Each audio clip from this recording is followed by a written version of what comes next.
This medication is commonly used to relieve mild to moderate pain such as headaches, menstrual cramps, toothaches, and backaches.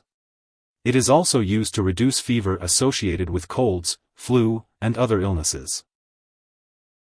When taking Tylophen, be sure to follow the directions on the packaging and consult your doctor or pharmacist if you have any questions.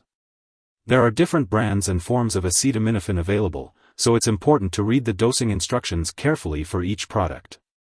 If you're giving acetaminophen to a child, make sure to use a product meant for children and use their weight to find the right dose.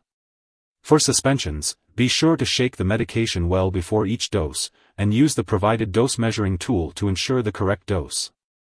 It's important not to crush or chew extended-release tablets, and to only take the medication for the recommended amount of time. If you experience worsening symptoms or new symptoms, be sure to consult your doctor.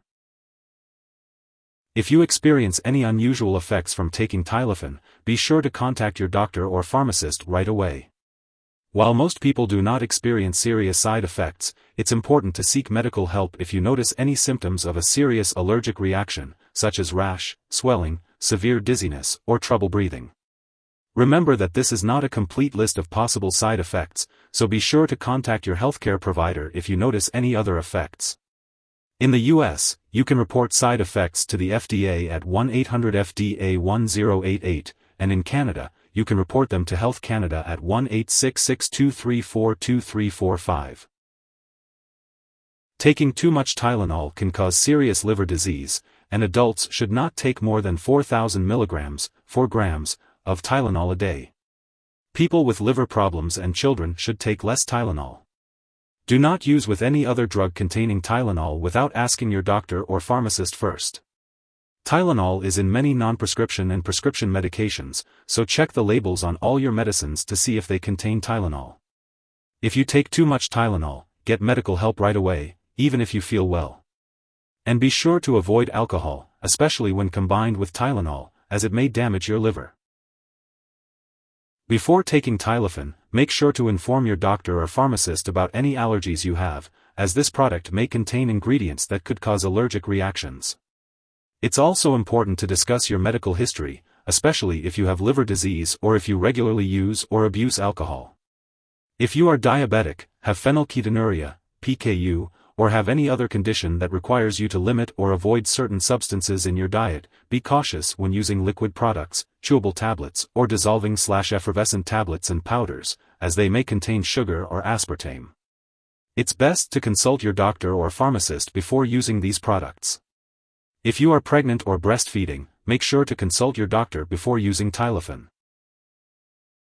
Drug interactions can affect how your medications work and increase the risk of serious side effects.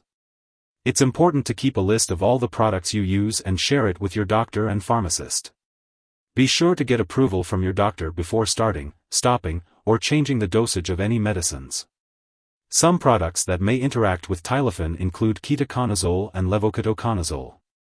This medication may also interfere with certain lab tests, so it's important to inform the lab personnel and your doctors that you are using Tylophen. If someone takes too much Tylophen and has serious symptoms like passing out or difficulty breathing, they should call 911. Otherwise, they should call a poison control center immediately. In the US, residents can call their local poison control center at 1-800-222-1222. In Canada, residents can call a provincial poison control center. Symptoms of Tylophen overdose may include nausea, vomiting, loss of appetite, sweating, stomach pain, extreme tiredness, yellowing of the eyes or skin, and dark urine. Acetaminophen doesn't lead to stomach and intestinal ulcers like NSAIDs do. However, it doesn't reduce swelling like NSAIDs do. It's best to consult your doctor to find out which medication is suitable for you. If you forget to take your regular dose of Tylophen, take it as soon as you remember. But if it's almost time for your next dose, just wait and take the next one as scheduled. Don't take double the dose to make up for the missed one. Keep Tylophen at room temperature, away from light and moisture. Don't keep it in the bathroom and make sure to keep it out of reach of children and pets. When it's expired or you no longer need it, make sure to properly dispose of it. Ask your pharmacist or local waste disposal company for guidance on how to do this. If you need more help, call your doctor for medical advice. In the US, you call FDA, 1-800-FDA-1088. In Canada, you may call Health Canada, 1-866-234-2345. Wishing you good health. Thanks for watching.